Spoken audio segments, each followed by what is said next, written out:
So this video is about circles, arcs, and angles and the relationship between all of those. And I'm hoping that you guys gain an understanding of how to calculate some of these arcs and angles and maybe some sectors and some lengths of these things, um, given and understanding the relationships of arcs and angles and stuff like that. Gonna stick in the arcs and degrees region here. I'm not going to talk about radians too much. Just want to have an understanding. Everyone have an understanding of relationships that exist when different line segments exist. So let's get right to it. Okay, so here's a circle, and here's the center point of a circle, and we all recognize that when we have a line that goes from the center of the center point to the circumference, that line is called a radius. And if we continue all the way through that line to the other side, that is a chord, and that chord cuts the center of the circle, the center point. That is a special chord that is a diameter. Right. So two radiuses, two radii is a diameter. All right. Well, that's just a real quick reminder or review on what a chord and a radius and a diameter is. Okay. And remember, a chord is just a part of a line that passes through a circle. And it's just the part inside the circle. A line that passes through a circle and intersects the circumference at 2 points is called a secant. But anyway, we'll get a little bit into that later. So that's chord, secant, and diameter. Anyway, so if I take another radius and I say extend it this way, right, and they come together at an angle, right? Kind of starts looking like a pie chart. Well, this angle about the center point of the circle, that's a special angle. That is called the central angle. And I'm going to use the Greek symbol psi for that. Why did I choose psi? Well, theta was always already chosen. And I think it's a cool looking symbol, right? So psi, that's spelled PSI, right, equals the central angle. Central angle. Okay? And the central angle, this one here, we'll say is this angle here, right? It's on the inside of this angle, and it is some portion of the entire circle. How many angles are inside of a circle? Well, we know that there are 360 degrees of a circle, and this one is taking up so many degrees of that. Right? So if you were to write it in a fraction form, right, you would say that this central angle is whatever that angle is divided by 360 degrees. Okay? And if you wanted to figure out like what this angle is, right, like the not psi or the rest of it, it would be 360 degrees minus psi divided by 360 degrees. Right? This is just a fraction. It's just a fraction of the angle. So we'll say, for instance, that this is, since this is something past 90 degrees, it's like maybe 20 degrees past 90 degrees. So we'll say it's 110 degrees-ish, okay? So it's 110, 110 3/60ths It's 11/36 of the circle. Okay, that means two things, right? It's going to take up 11/36. What is that in percentage? That's 11/36. 11/36, and we're going to go second fraction to decimal. It's like 31% of the circle's, both the circle's radius, or sorry, the circle's circumference and the circle's area, right? So it's gonna be like 31% of the circles. So this area here, and I'll shade in this area. I'm shading this area here. Right, this area that is like encompassed by this arc, it's like what was it? It's like 30%, or if this was, this was 110 or 120 degrees is what I said it was.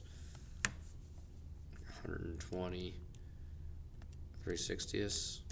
Yeah, it's that much. Well, I'd say it's 120 degrees. That makes it easier. That's a nice 1/3, 120 over 3/60ths.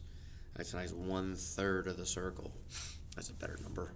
Yeah, so that's 1/3 of the area, and this line segment length is 1/3 of the circumference.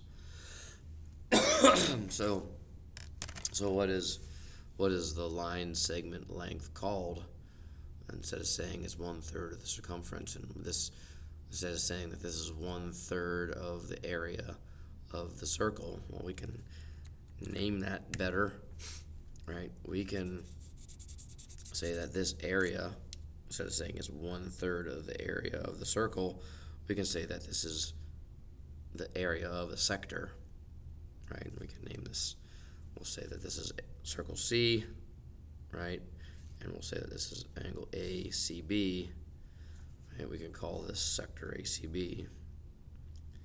Call this sector ACB, and that's an M, ACB, right? And then say that instead of saying this is the portion of the circumference between A and B, right? We can just call this the arc measure. So the measure of arc AB,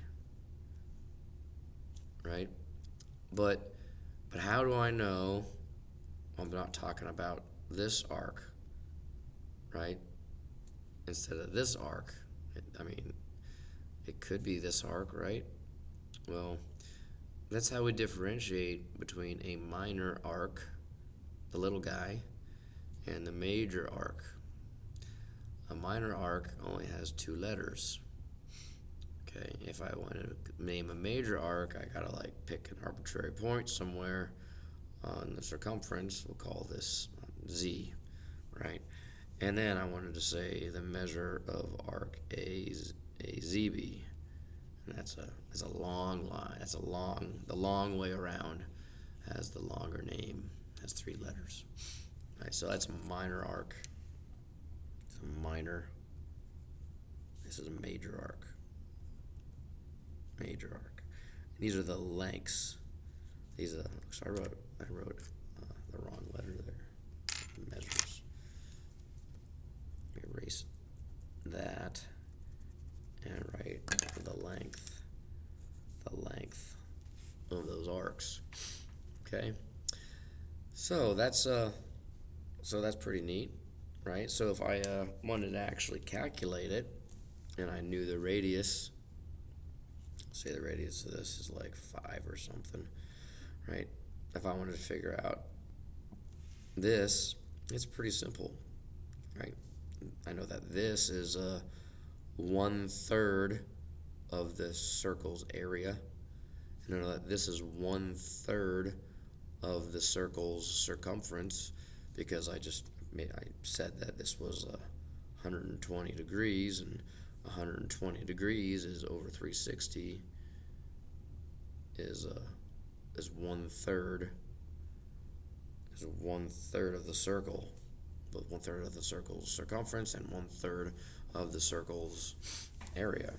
So I just take 1/3 and I multiply it by the area equation or the circumference equation, right? So I'll just go like the area of a sector equals pi r squared times the side times my central angle divided by 360 degrees, right? Because it's just this times pi r squared, and I just take 360 and put it on the denominator. I write it like this because this is easy to algebraically rearrange in case I am not given, in case I'm given like, everything except the radius, and I have to find for the radius or the central angle and stuff like that. And then to find the area, like the perimeter, the circumference, is just 2 pi r times my central angle divided by 360. And if you don't want to like divide the diameter every time they give it to you by 2, you can just combine that, and you can just be the diameter times pi times your central angle divided by 360 equals the length of your arc. The length of your arc, whatever it may be, is the length of your arc. Okay? So hopefully that's understanding to you. Now let's get on to another concept. If I get my mouse to work. Wake up, mouse. Here it goes. Pause this for a second. Alright, so we've already talked about the central angle and the arc length and the relationship between that central angle and the arc length and the area of the sector. We kind of talked about that all here. But now I want to talk about the relationship between an arc central angle measure and what is called an arc measure, and the difference between the two. Okay, a central angle measure is the angle of, we'll say this is C, this is A, this is B, right? The central angle measure is this angle right here. The measure of this angle. Okay, and we'll say that it is, looks like a little less than 90 degrees. We'll say that that's like 78 degrees. Okay. All right, so we've been used to measuring angles in like with sticks, with two lines like this. You can also measure arcs in terms of angles, like all the way around a circle. There are 360 degrees. Well, if the center of the circle is the origin of the angle, meaning it's the central angle. If psi, the central angle, is encompassing the arc, then it's a 1-to-1 relationship between the measure of the angle, the arc measure,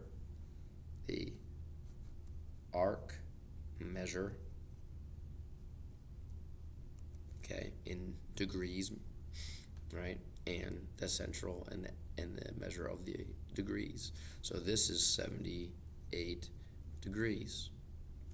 Okay, so let me grab a protractor real quick. Grab one, so maybe I can demonstrate what I'm talking about a little more clearly after I pause. So here I have a protractor. All right, I have to zoom out a little. All right, so here I have a protractor. Go down a little, and that is the center point. Okay, and all around this circle here, I have my arc measures, right? And we've seen before where we take an angle, right? And we figure out, okay, this is 0 degrees, and this angle here is, okay, well, that was pretty close. I said it was 78, and it looks like it was like 70.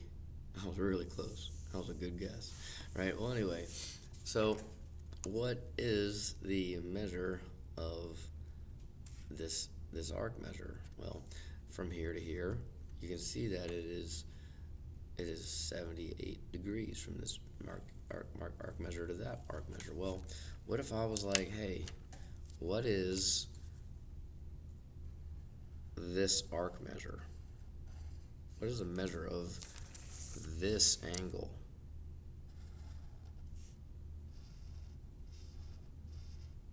Like, what is this angle right here? I don't know what that angle is, right? But it's going to be equal to this arc measure. We'll say this is BL because it's blue, okay? What is this arc measure? Okay, well, this arc measure is going to be equal to this blue psi. Okay, so I can measure that. Okay, so let me go ahead and take this. I'm going to put it right here on my circle. Okay, I'm going to zero that out. Make sure that it's nice and flat there. And I'm going to go underneath here, and I'm going to use my outer, I'll use my inner one. Okay, and it starts at approximately, we'll say it starts at approximately, I don't know, it's about, I made a pretty fat line. I'm going to go to the inside part of the line. We'll go to the middle part. Why not? Try to go to the middle part. Okay, and it's like, it starts at like 160. 160 is where the arc starts. Okay, and I pivot it over a little bit, and it ends at arc measure like 110 is where it ends, right? So the magnitude of this arc is 160 minus 110 is 50 degrees. So this arc is 50, that arc measure is 50 degrees. Okay, so that means that this is 50 degrees, right? And if I turn this guy over like this, and I line it up just like that, let's use this side. I'll flip it over. So I have the inside as my, flip that over, and I look at this, take this one like that, and I look, and lo and behold, my arc measure, that angle measure is 50 degrees, right? So you can see how the arc measure and the central angle are the same, okay? So it should be fairly intuitive that let me get another color, how about a purple one? A purple one here. If I have a diameter, say I have a diameter here, okay, we'll call this dB. dB is a diameter. The arc measure of arc dB is 180 degrees, right? And say I cut it into two pieces, and we'll say that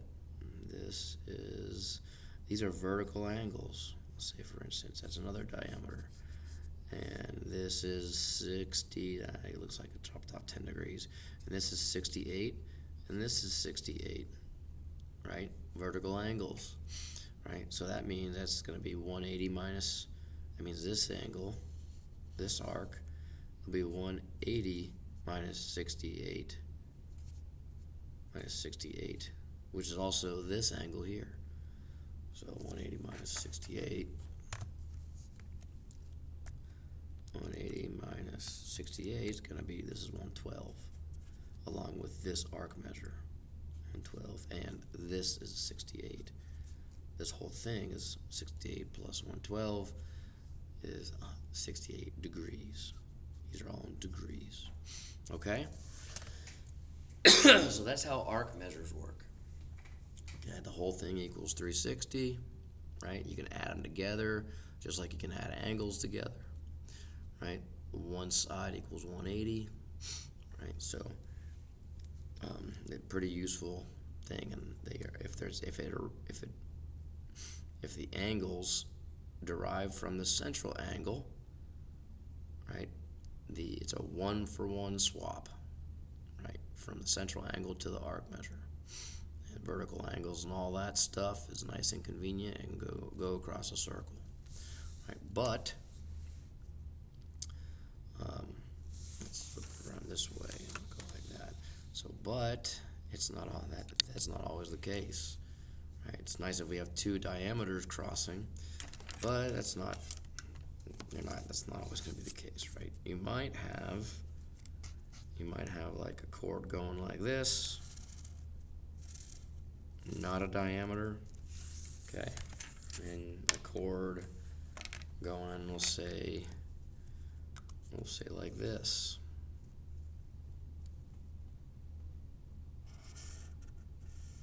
Like that, okay? We know that at this intersection here, we'll say that this intersection is intersection X. This point is point X.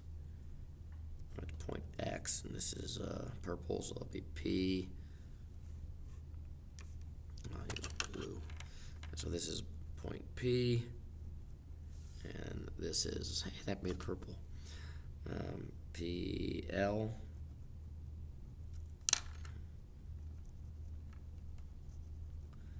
It's PL, and this is B and E for blue. Okay, so that's line segment BE and PL. They intersect at X, right? And of course, I mean, there's nothing crazy about this intersection. I still have a linear pair. I still have vertical angles. So, these are congruent, and these are congruent, right? And these are supplementary, right? So nothing crazy there, but it's obvious that this arc and this arc are not the same. And this arc and this arc are not the same. But there is a relationship, okay? So we have our single arc pair, and we have our double arc pair, right? So the relationship, we'll say between line segment PB, I'm saying I said line segment, I meant arc PB,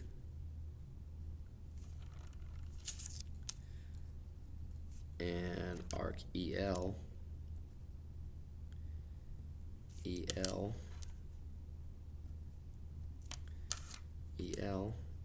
right?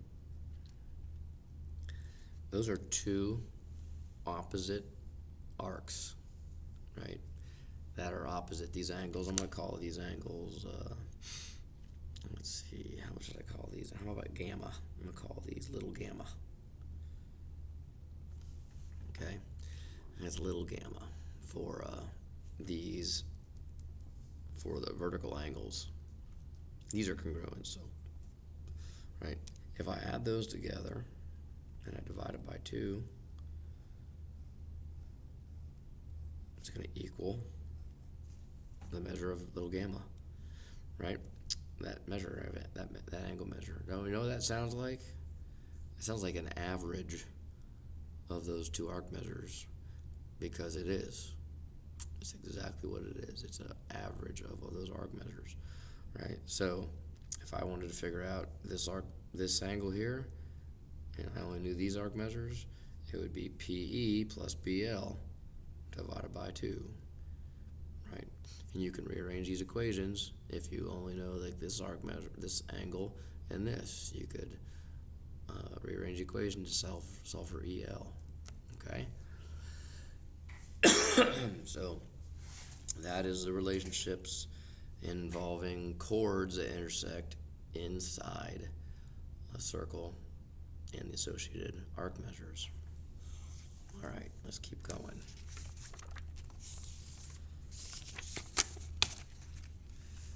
Next relationship is, let's go outside the circle here. Flip this back over. And say we have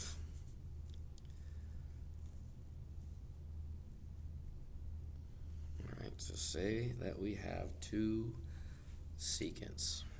Remember, secant is a line. Let's say this purple line comes through and it intersects another line. We'll say it's an orange line, and it intersects an orange line over here outside. Okay. All right. Oh, I forgot to go cover another one. I'll cover another one later. There's one more thing about chords I gotta cover. But so this is two secants. Okay. There are three relationships that involve angles intercepting outside the sacral, right? This is the first one. Two secants intercepting. Okay, and you have this is big gamma, and it looks like a hangman's hook from the game you're playing, Hangman, right? And if this was a flashlight and this was the beam from the flashlight, right, it would shine on two arcs, right? It would shine on, we'll call it the big arc, this orange arc, and it would shine on the little arc, this purple arc. Okay, and sometimes this arc is like, they go crazy and they have like, this thing is split into two, and this is like x, and this is like 7x plus 3 or something, and then you have to add them all up and do the crazy math. And it doesn't matter. It's like, so the relationship, you can do that stuff pretty easy, right? But the relationship involving this here is that the angle outside here, okay, is going to be 2 times the large arc minus the small arc. And that's it. Or you could say that the large arc minus the small arc divided by 2 equals that. It's the same thing algebraically, but I like doing it like this because it doesn't result in any fractions, right? So that's one way to put it, right? So this is the big one. This is the big arc. Remember, big minus small, right? Because otherwise you get small minus big, and that gives you a negative value, which you cannot have. Okay? So anyway, it's the big one minus the small one. And don't be confused by anything they give you outside this beam, right? This is a flashlight beam. Don't be confused by that, okay? The next scenario is if they give you, again, they give you a secant, right? And they change it up though, and they give you a tangent, right? This one becomes a tangent, meaning it intersects only at one point. Okay. Guess what? It doesn't change the equation. You still have a big arc, right? There's just fewer arcs to choose from, right? And you have a small arc. Okay? And the equation is still the same. Right? It's going to be 2 times your angle out here equals your big arc,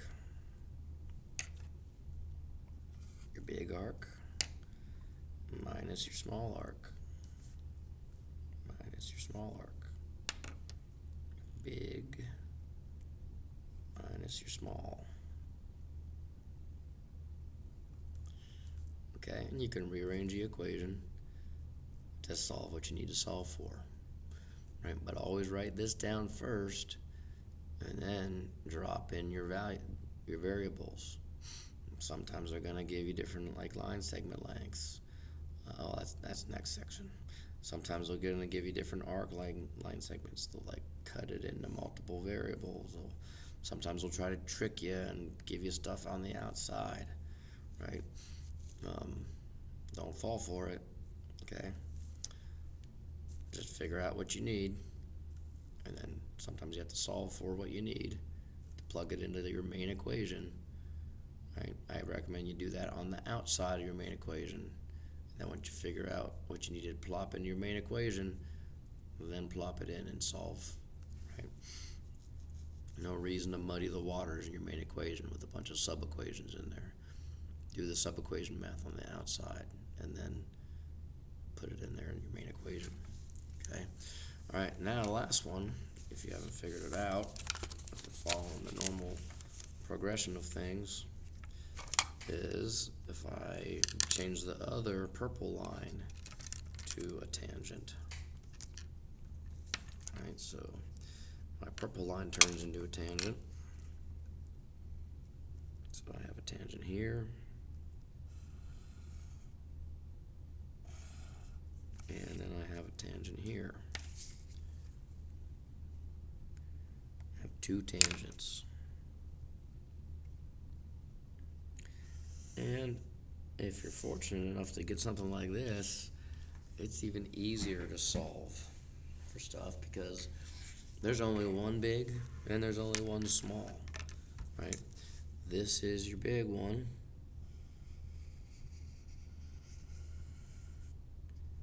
And this is your small one.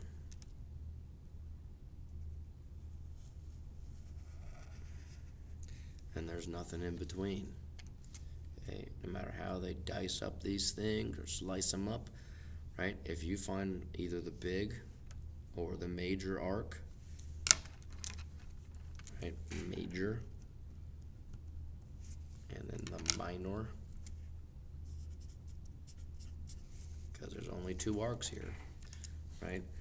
You can solve this, right? Because this is your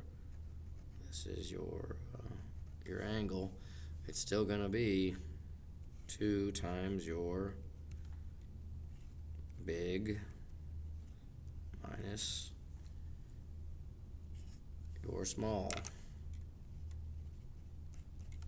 right? And in this situation, if you know either one of them, right, it's gonna be 360 degrees minus whatever you know, right,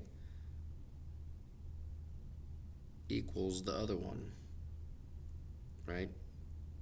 One of them equals the other one, right? So, because if you know this one, you know that one, okay? So the sum of everything on the top should equal 360 every time. All right, so that is the 3 different scenarios. Let me zoom out on them. So that's the 3 different scenarios that you'll see, right? And it's always going to be big minus the little every time. In this scenario, there's going to be 2 leftover arcs, right? And they might dice these up into different ones, but there's going to be 2 unused arc segments, right? in this scenario, there's going to be one leftover arc, and in this scenario, two tangents, there's going to be no leftover arcs. Okay? So yeah, hopefully that helps there too. One more, I can use this one, I guess. One more scenario. I can't believe I forgot to talk about it with chords. So say I have an arc measure. I'm sorry. Yeah, I'll start off with an arc measure and a central angle. This is my central angle, and my central angle, we'll say that I know, whatever, we can maybe, it's the arc measure of that central angle is equal to my central angle. We know that already. Okay, this is the measure of this. We call it AB. This is going to be AB. Let me zoom in. Now you can see that you can't read that. I made a mistake. Okay, AB equals the central angle only when the central angle extends from the central point, ergo making it the central angle. Okay. Now there's this thing called an inscribed angle. Inscribed angle. I have too many EDs there, but it's okay. NGLE. Okay. Now an inscribed angle is going to have its vertex on the circumference. Okay, so it's going to be somewhere along the circumference on the other side of another angle. Okay, and two have the same endpoints of a central angle. Okay, those are the two things for an inscribed angle to be an inscribed angle, right? So it can be anywhere along here, anywhere. We'll just choose this point, okay? And let's say that that point shares, that doesn't show it real well. Let's choose this point, okay? And that, let's call it point, this is circle C, and let's call that point F, okay? And that point shares endpoints with angle ACF, like this.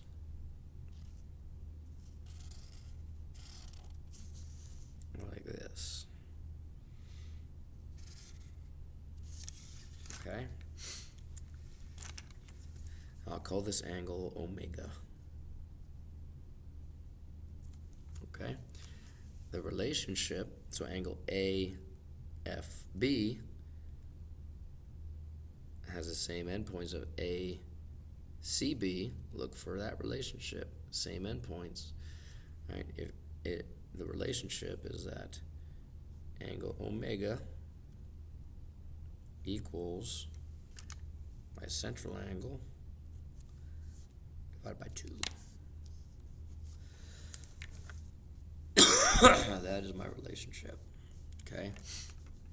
So if we say that this was looks like it's like, say it's 90 degrees. Okay. This was 90 degrees, and this is 45 degrees. Okay.